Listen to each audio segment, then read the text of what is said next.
So here's a quick video on how to paint a tree, and this is based on the teachings by the legendary Edgar A. Whitney, an American artist from the last century and a legendary teacher apparently, very prolific in the 60s and 70s. There's a number of books out there on his teachings, and it's really foundational stuff, and I always love to come back to it. And he has this idea to think in big, medium, and small, or as he calls it, papa, mama, and baby. And it applies to a number of things. And when we think about that idea, when it comes to trees, is the idea that we, don't paint a single shape, or sort of the lollipop trees that we often think about and that we've, been trained to draw and paint since childhood. But to break up a tree canopy into three shapes: a big shape, a medium shape, and a small shape. Now that obviously doesn't work for every kind of tree. This is more sort of the deciduous trees that we find in North America and in Europe. Obviously doesn't work for pine trees. But what this allows is to just construct a more interesting shape for your tree and give you enough room between the different shapes for branches. So I'm following that idea here. I didn't even need to do a drawing. I just have to keep that in mind when I put my paintbrush down. So I've just mixed a relatively bright green and then just put some random shapes down with a loose or soft brush so that I get nice edges. That's the other thing when you paint trees. The main shapes, make them quite solid, not too many gaps in there. And pay attention to the edges, because the edges will tell you what kind of texture that tree has, what kind of leaves.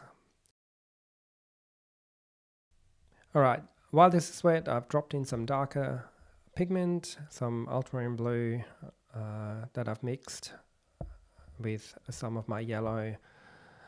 Nice and wet in wet. Obviously how you paint these trees is totally up to you from this point on. This tutorial is really just about helping you see the shapes.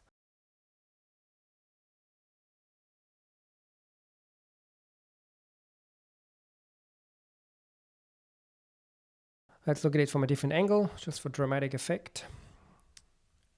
This canopy is now dry, and now I'm just going to draw in my tree trunk and think about how the tree is growing.